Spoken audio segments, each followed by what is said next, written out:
Josh. Cool.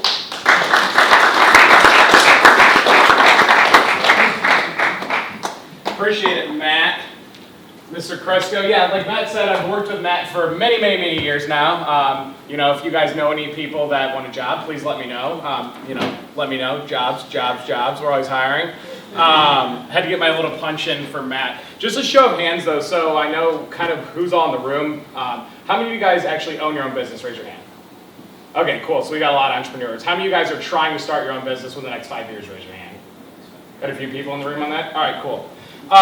So I want to kind of try to ping pong around. Any questions you guys have, super dynamic, super open to talk about whatever. I'm pretty much an open book though when it comes to life, business, whatever it might be. So if you have any questions, there's nothing too inappropriate to ask. I'll pretty much answer anything you could possibly ever think of or want to know. Super open and transparent about any of it. I'm sure some of these guys in the room will have a few of them. But one of the big things though, like Matt said, I started Drive in about 2012, had zero funding, went to Missouri State, local St. Louis guy, grew up in South County. Mom's a single mother hairdresser. Dad was an immigrant from Syria who was evading and leaving the civil wars over there, but raised by my mother. Grew up super dirt poor in South County. Nothing, absolutely nothing at all.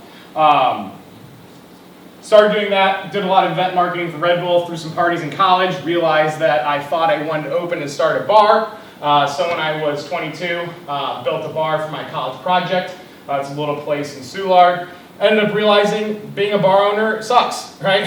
It's very difficult to run a bar that you drink at and hang out at all the time. Creates a really weird work-life balance for you, right? So I understood early that that wasn't my calling. That's not what I wanted to do. I didn't really find a lot of fulfillment in that.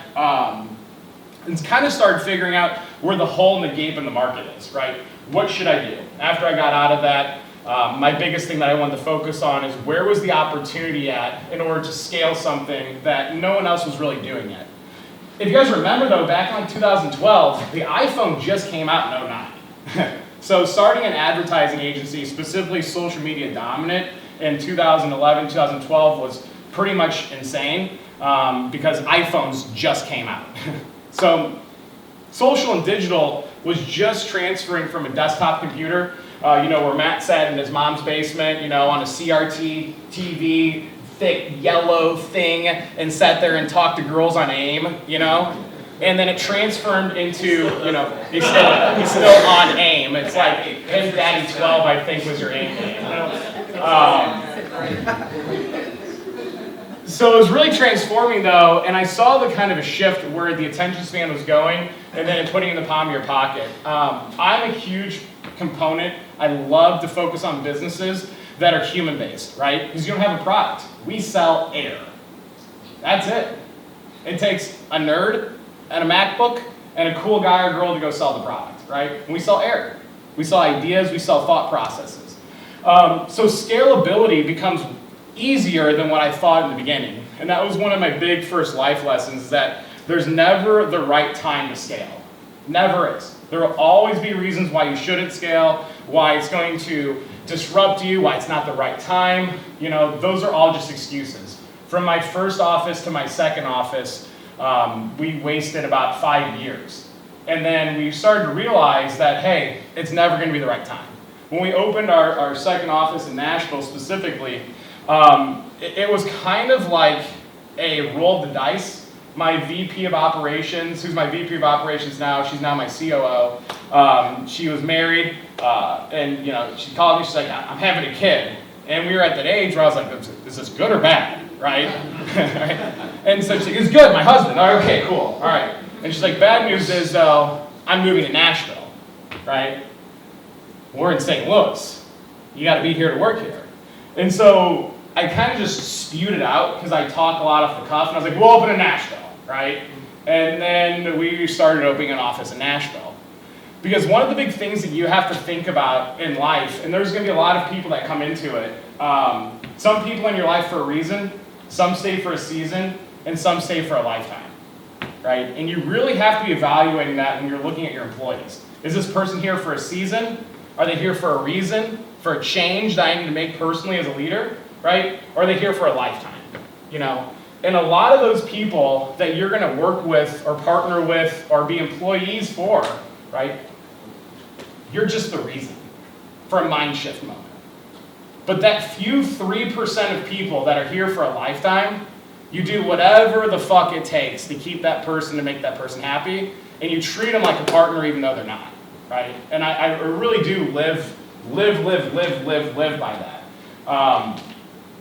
I take a deep invested relationship with each one of my business partners, which are my employees, right? They're my partners. Without my partners, without my coworkers, without my employees, I would be nowhere.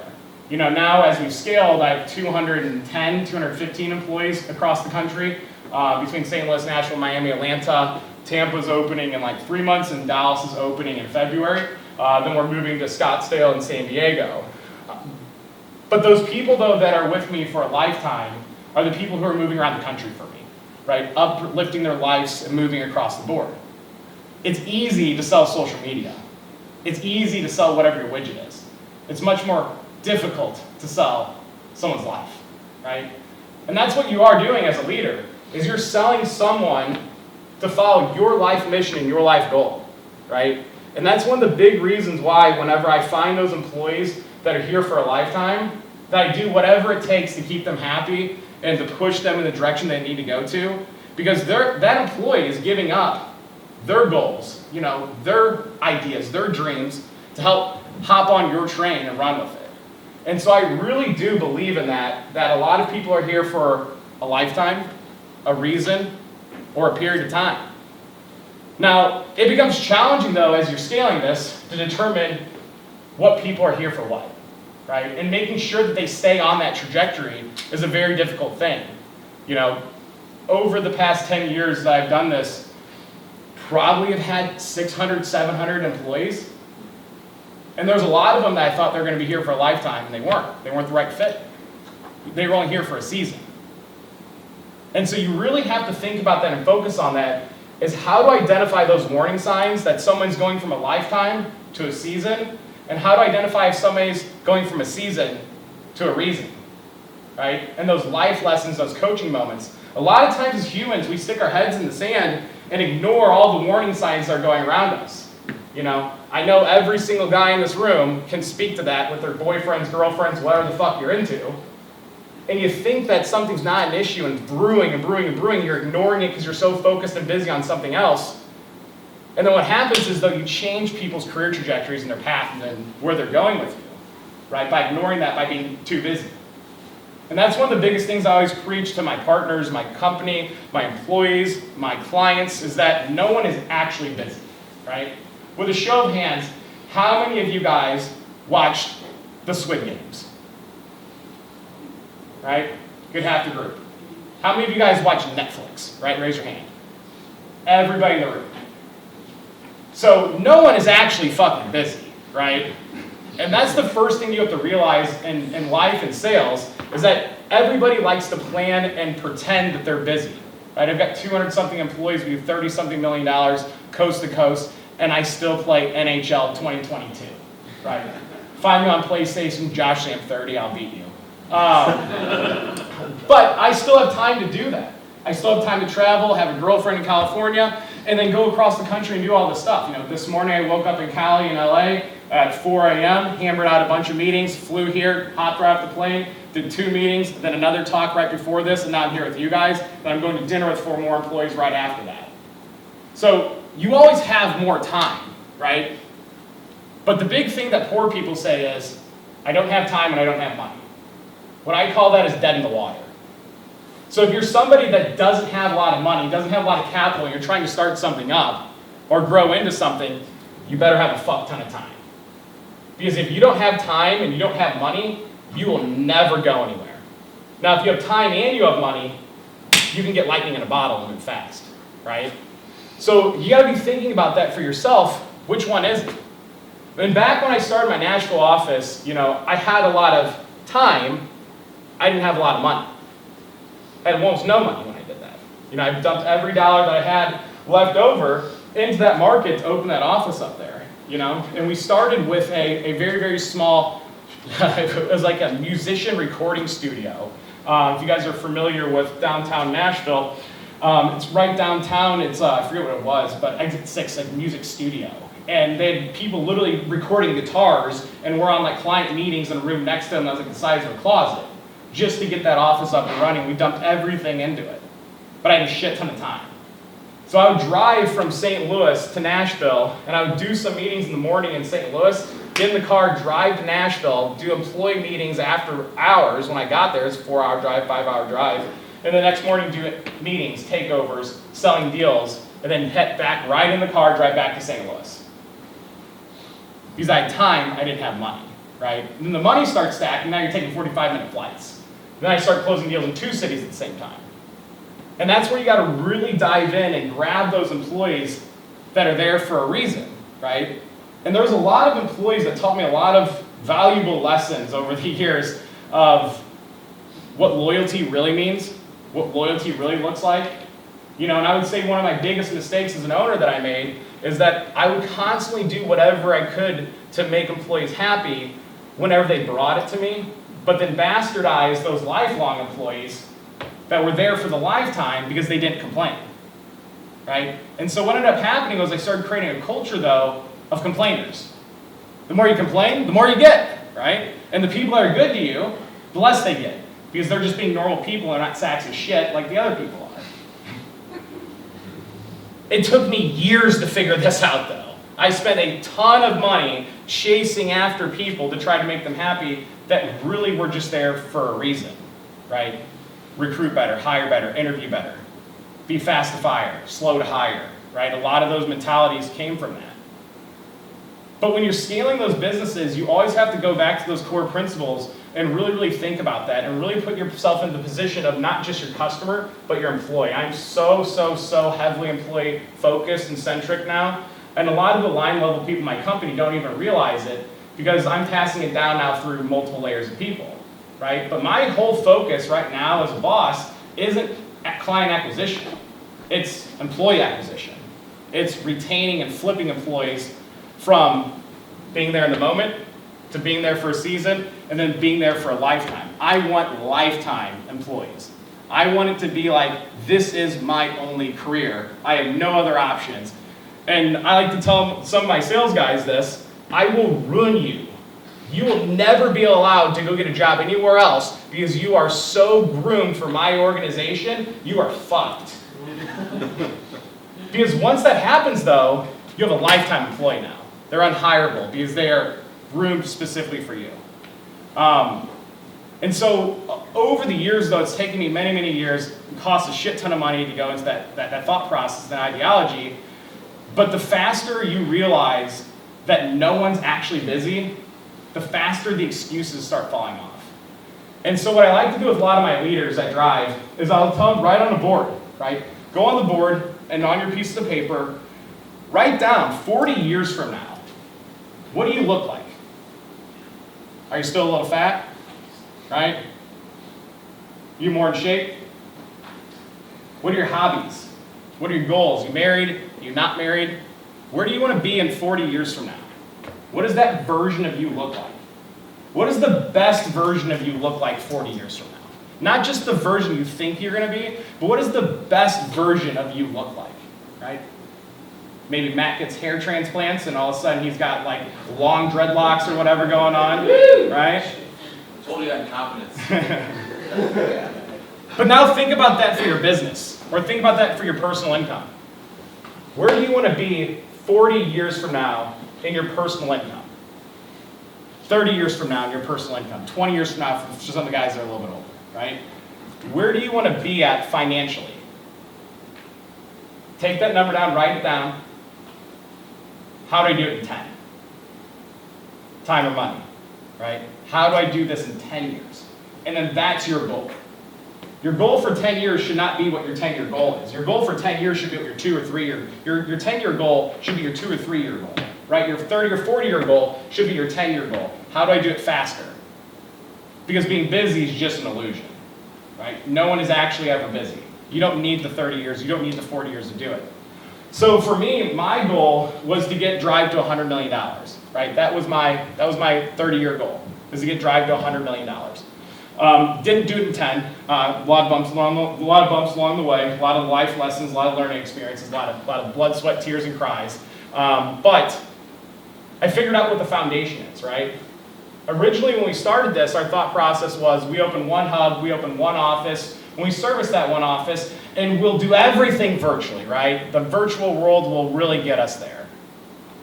But the one thing that we fucked up on, though, is we discredited the human condition. Wanting to touch somebody, right? Wanting to talk to somebody, wanting to break bread with somebody, wanting to get a cocktail with somebody, wanting to get a dinner with somebody. And we realized this, year 4, year 3, or year 4 at Drive, and we created a position around this called the Chief Experience Officer. And so we really started going really deep into the human factor, right? We're a digital ad agency. We sell air, but we have to have physical buildings so that way people can build those human relationships, right? Bringing back in to the real life element to sales and business. Because everybody wants to go on a Zoom meeting. Everybody wants to get a Zoom call. How many of you guys did a Zoom meeting this week? Raise your hand. How impersonal is it? Right? Like, yeah, you all want to work from home because you get to wear comfy pants, right? You just wear a shirt up top and you wear swim trunks down below, right? But you're not really paying attention. You're not connecting with that person. I took a meeting last week for my pool in LA, right? That shouldn't happen.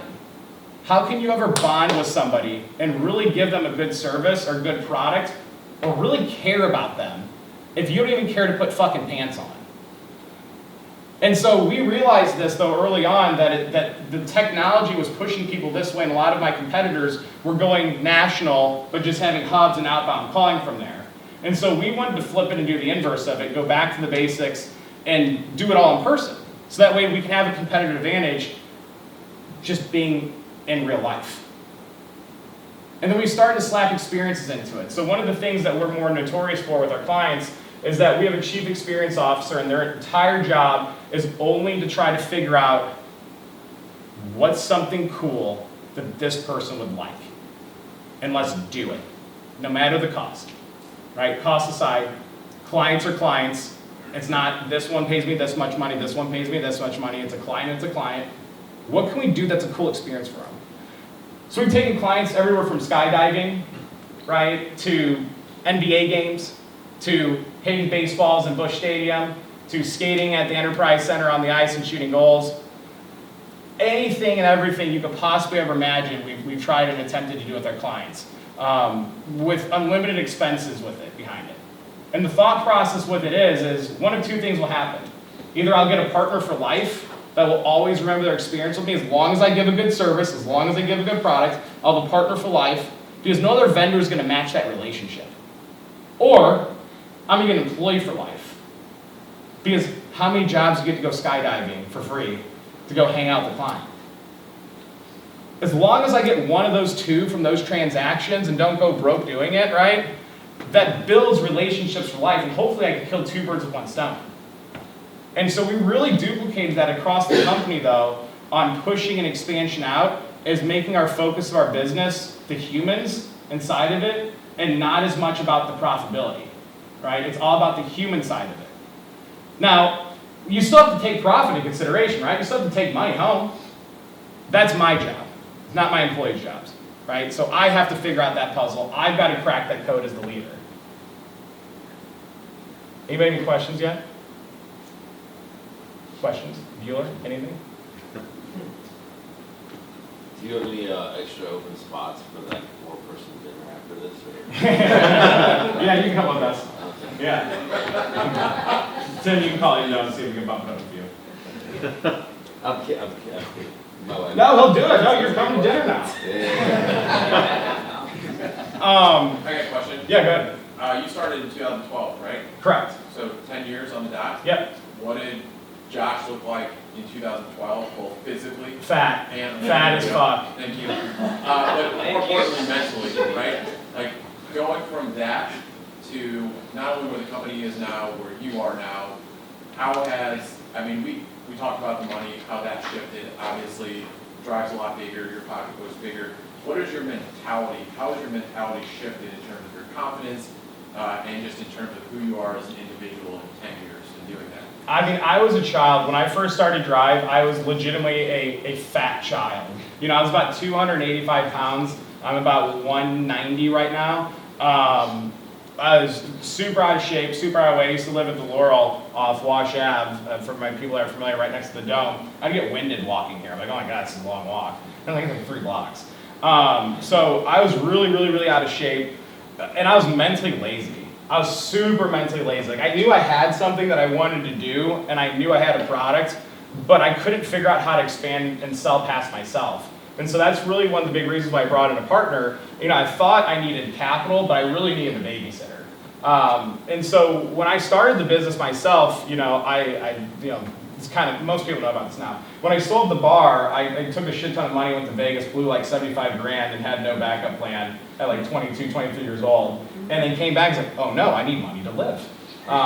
So back against the wall mentality is how I like to play it. Back was against the wall, and I had a few employees. I brought over one of my fraternity brothers from Missouri State. He was working at Stiefel at the time. Brought him over to work full time for me, and that took pretty much all my profit to do that. So I started going out and selling. I wasn't a salesperson. And so I thought, okay, well, I got to start selling. I got to figure out the sales thing. So I started juicing my personal network, selling it a lot. And then we got to a point, though, where I was either going to have to move back in with my mom, and at being 24 years old, that's not too cool for your sex life, right? Like, come to my mom's basement in South County. We'll have a good time. I promise you I'm an entrepreneur. It's a real business. Right? Wow. So I was like, okay, well, that's probably not going to fly for my personal life. That's not going to be too cool. Or I have to go out there and raise money. And, you know, my business partner, Andrew, is a complete psychopath. And I met him randomly through a girlfriend at the time. And she's like, you guys really hit it off. You should talk to each other. And I kind of gave him the pitch on what we do. He's like, well, let me see you give somebody a demo. I was like, what's a demo? He's like how you explain it to clients. I was like, oh, okay. He's like, do you have like a deck? I was like, what's a deck? Yeah, that's where I started. And so we went to Bobby's place. Really very funny man. So he makes me go to Bobby's place with my girlfriend at the time and his girlfriend. He's like, okay, girls, go sit at Q on Main Street. And then I'm gonna go watch him do this thing over at Bobby's place. And both the girls have never met each other. This is a very confusing scenario, you know. So we go to Bobby's place, and I'm pitching the owners of Bobby's place at the time. And we had to be fast though, because Drew wanted to go to the Zach Brown Band concert afterwards. So he's like, all right, we gotta do this in 45 minutes though, because we're gonna miss the concert. I'm like, okay. So I started demoing and pitching them on it, and they signed up at the moment in time. It was like we were offering our services for like $500 or $600 a month. Put in perspective now, we charge like, you know, $3,800 is our average retainer for our clients. Packages, you know, up to $8 million, you know, is low, and our lowest package is $3,300 now. At the time, it's like $500-600 or something like that. We were charging people weekly. You know, they could pay us however form they wanted to. It didn't matter. And then right after that, they're like, yeah, sure, we'll sign up and do it. And I was like, okay, great, let's do it. And he's like, do you have contracts? I was like, I don't have contracts. We just kind of start doing stuff. He's like, okay. He's like, I'll give you $1 million right now for half the business. And to me, I'm sitting there thinking in my head, like, what a fucking sucker, right? I just sold him half my business for $1 million, and I only have like a couple $100,000 in clients with no contracts, no real systems. And I told him, I was like, I'll take the money from you, but like, how are we gonna get more people? And he's like, we'll sign a contract. As soon as we sign a contract, I'll explain to you how you do sales. And so, signed the contract, puts $1 million in the account. I'm like, fuck yeah, this is awesome, right? I just went from 0 to hero. I don't have to move back with my mom. All problems are solved. Not a big deal at all. And then he said, here's what you're gonna do. He said, take out a piece of paper, write this down. You're gonna pick the phone up and fucking call.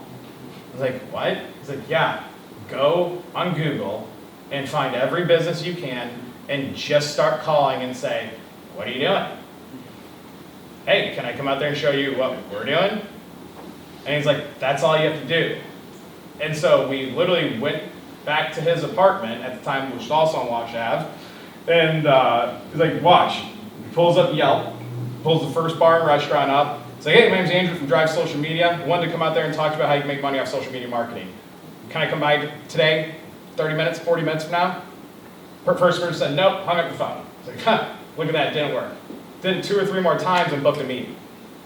It's like, holy shit, it is literally that easy of just picking up the phone and calling and asking people, what are you doing? At the time, $1 million seemed like a really good deal. 10 years later, I paid the guy out $15, $16 million over the past 10 years, right? So who's the sucker now? I paid $1 million to learn how to pick a phone up. Right? So you really have to let that set in. It's the best decision I ever made, though. The second best piece of advice that man ever gave me, though, was you will not make a fucking penny off this company for the first 4 years. So pick a salary you're comfortable with living with, and I'll give you that for the first 4 years, and you will make not a penny over it. I don't care if you have employees you have to pay more than you. I don't care if you think you deserve more money. I don't care if we have $15 million in the bank account. You will take not 1 penny in dividends until year 4. By that time, I had been so numb to spending money on making my life and my job easier, time, right? I'm paying for more time, that I stopped looking at the P&L on how much money are we profiting in because it didn't do anything for me. I'd rather spend it so that way I had more time and I could move faster. So that way year 4 came, I actually had a real business involved, right? And at that moment in time, year 4 came around, we had a couple $1 million in the bank account, right? And I went from making $75,000 to overnight having access to $1 million plus in capital in my own bank account from all that. But what I also did, though, because of that life lesson, I had 5 employees at my own company that made more money than I did. More money than the CEO did. 5 employees. A lot of people don't have the balls to do that. To pay the people that are reporting directly underneath them more money than themselves for long-term gain. And by doing that, though, that's how you build those employees for life, right? 3 of those 5 employees still work for me that were making more money from me, more money than me back then. And that was 8, 9 years ago. And they're still here at Drive to this day because of that. Because they knew that. They knew that I was paying them more money than I was even taking home myself. And so that's how you start to really build and create a core leadership culture, right, that can really take it across the country, is by applying a lot of those lessons and stop looking at your business like a bank account.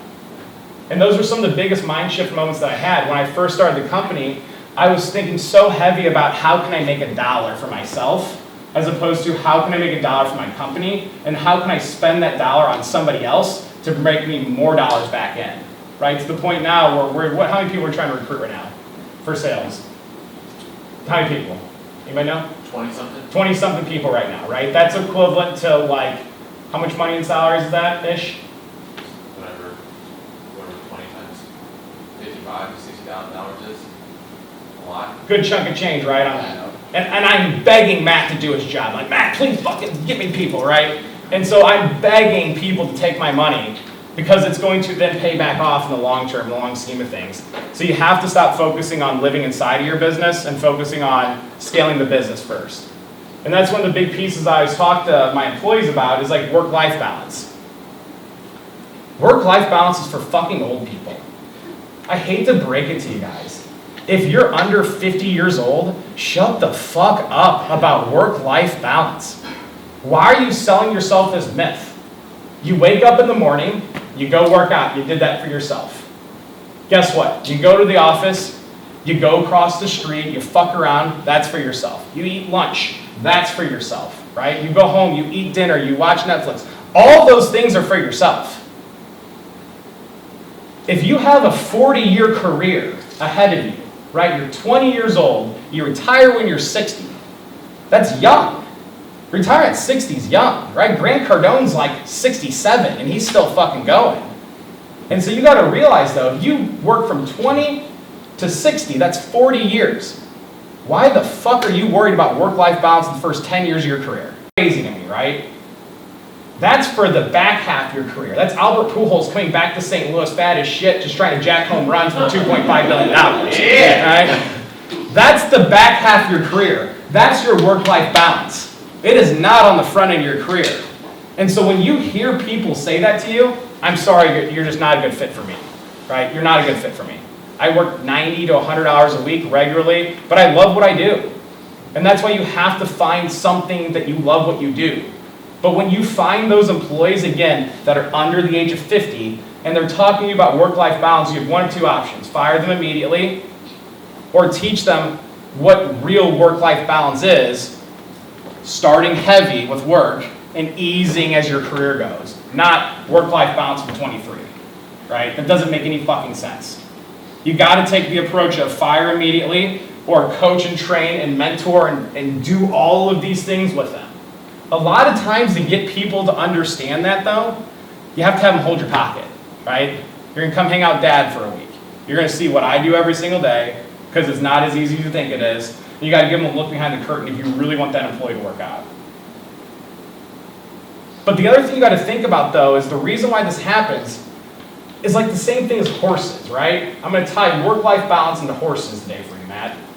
So you gotta think about this, right? Have you guys seen a horse when they tie it up outside of a bar in a Western movie and they just like take like this little silly fucking knot, like, whoops, here's this 2,500 pound animal, and I'm tying it up with like a little fucking shoestring.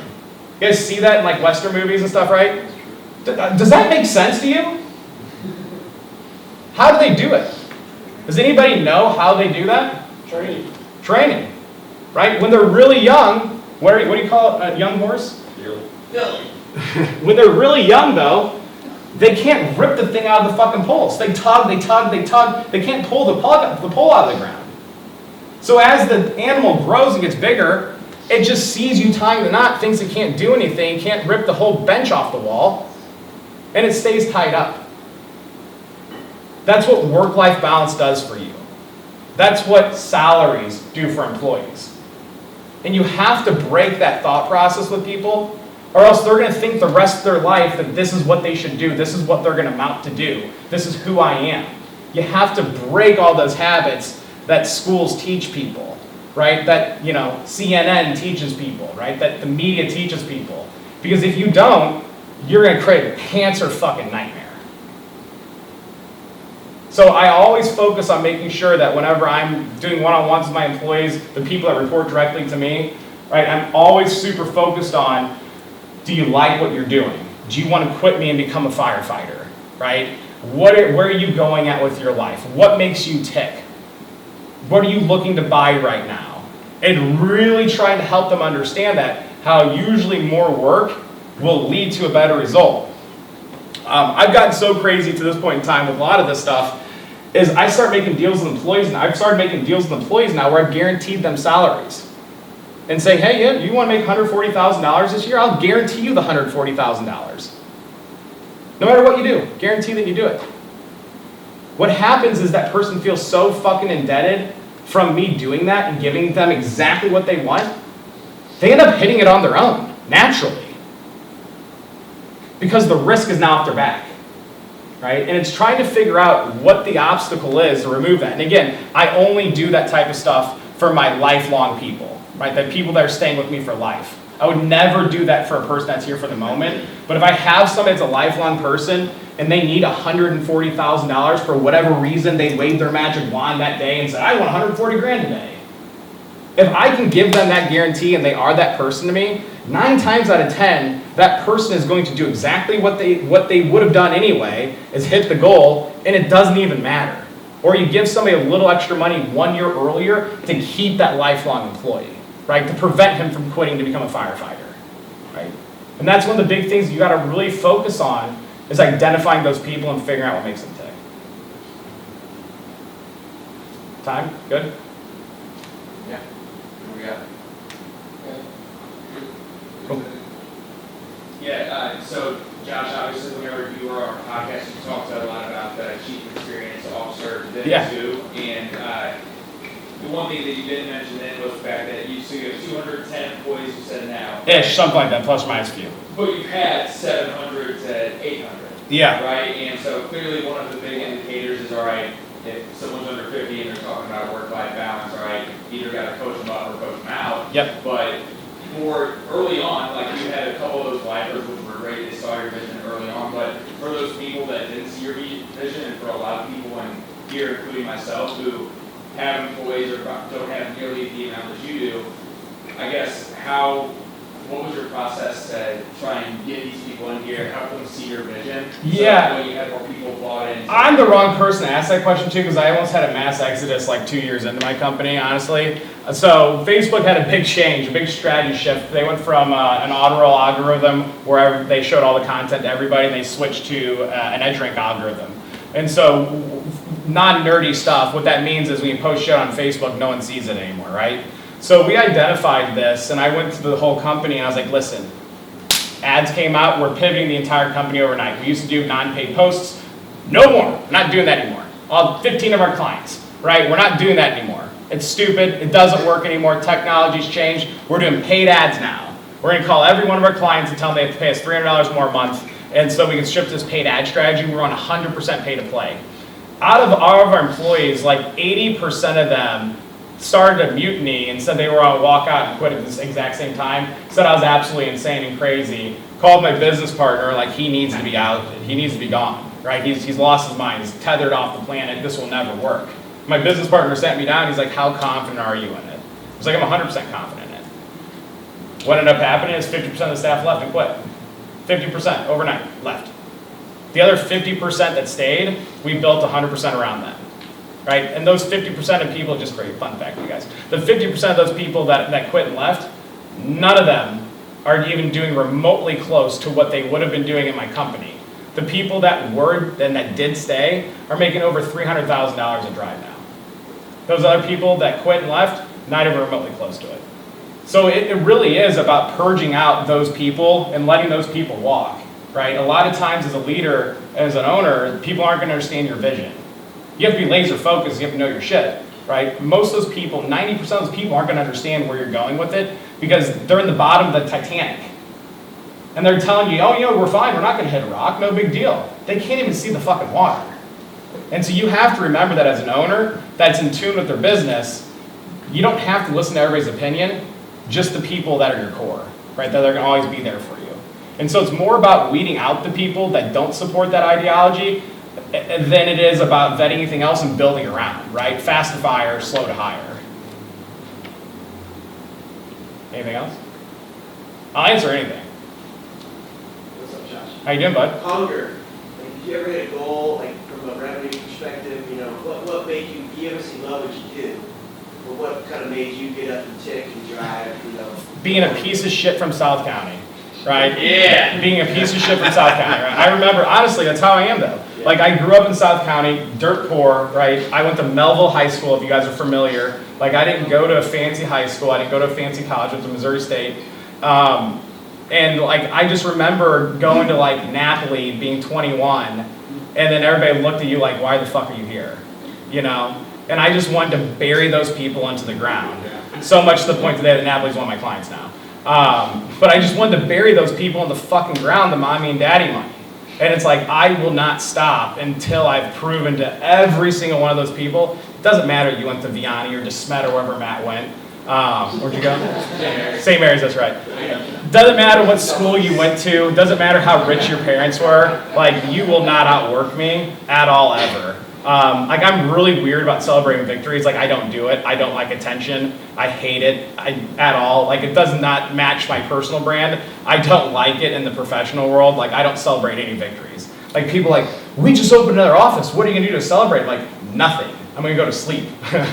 You know, so I don't really celebrate a lot of victories. But the thing that always just keeps me going is every time I hear a story of somebody that came from money, that talked shit or put down somebody who didn't, it just makes me fuels it even harder for me on like putting a chip on my shoulder. Yeah. What's your exit strategy? Death, maybe? No, really.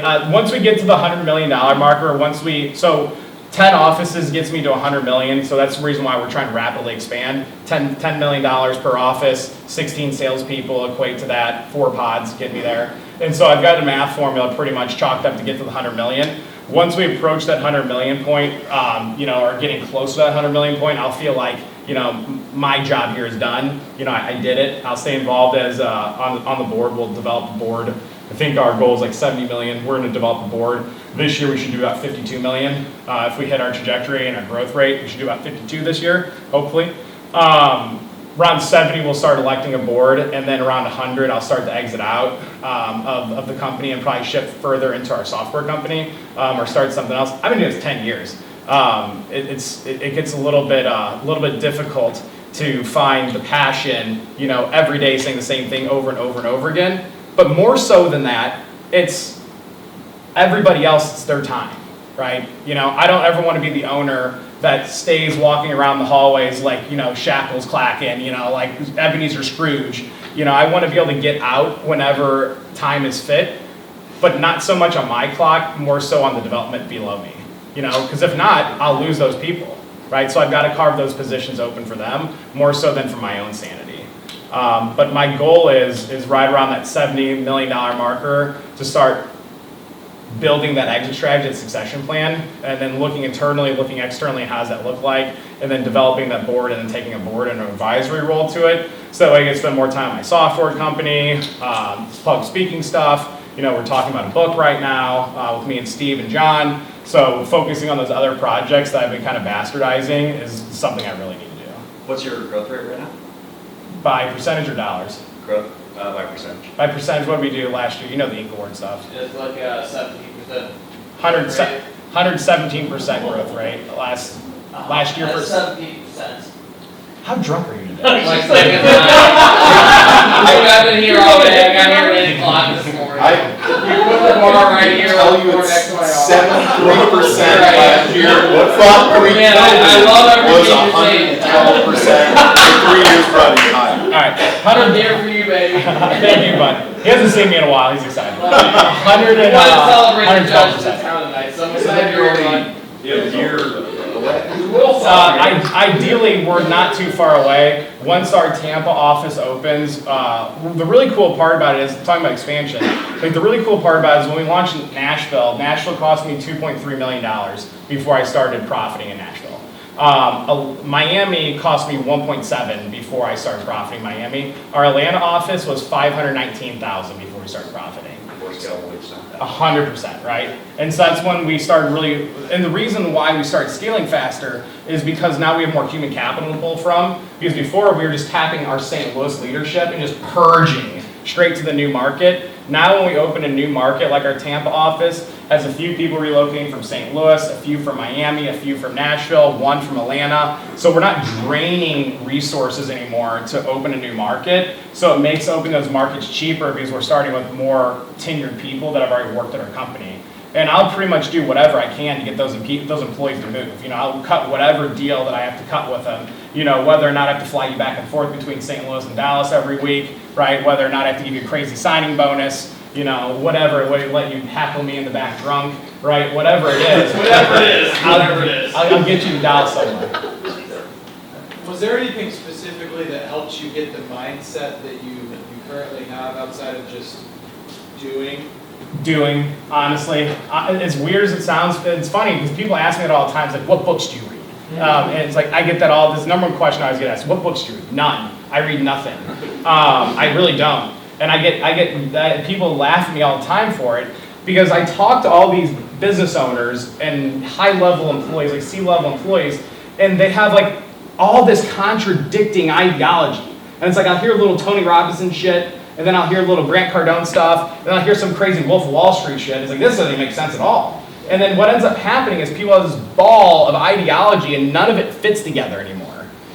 That's really confusing to your employees, right? And so it's a very expensive way to learn. Let me give you that. It's a very expensive way to learn, but I learn a lot faster by fucking my own stuff up. And the bigger the fuck up, the faster I can move. Right? So when I lose an employee that's a super important key role person employee to me, I run the other direction 1,000 miles an hour, spend a ton of money to try to undo what I did and bring more talent in differently, right? So my friend Matt in the back, whenever we brought Matt on to be our recruiter, Matt's like, you needed me like 2 years ago, right? And I was like, give me everything that I can. And then he told me the price, like, give me a little bit of what I want. And then now to this day though, Matt's got me on this recruiting train where it's like, you hire me 10 internal recruiters, I want to pay you to manage them, and all this stuff because those mistakes that I made on recruiting had cost me so millions and millions of dollars. Well, now I'm more willing to dump whatever it is to avoid any conflict like that ever happening again. So I prefer to fuck my own stuff up because that makes me actually move faster than reading somebody else's ideology, in my opinion. So I've been at Drive like 2 years now, so we've grown up Atlanta, Miami. I do notice Atlanta seems to be getting up faster than Miami and Drive's scaling a lot, which I feel like a lot of people here are. What like internal mindset, policy, or like stuff you take from each office you apply to others to like make sure when you scale out other offices or scale the business to keep the quality the same level? Yeah, it's a really good question, Patrick. It's more of like a math equation, right? Business is math. You have to be good at math to be good at business. You could fumble your way through a couple $1 million. Don't get me wrong, for sure. We used to joke around. You could bro your way to 100 million. You can't bro your way to 100 million. You could bro your way to 3 million, 4 million. And so what ends up happening though is along the way we realized that hey, this is just all math, right? And so with our Atlanta office, what we did heavily was we transferred clients to the Atlanta office so that way it would hit its profitability a lot faster. Plus we tripled our sales team bringing it in with the understanding that if we brought in a higher, more veteran operations team, they would be able to handle it.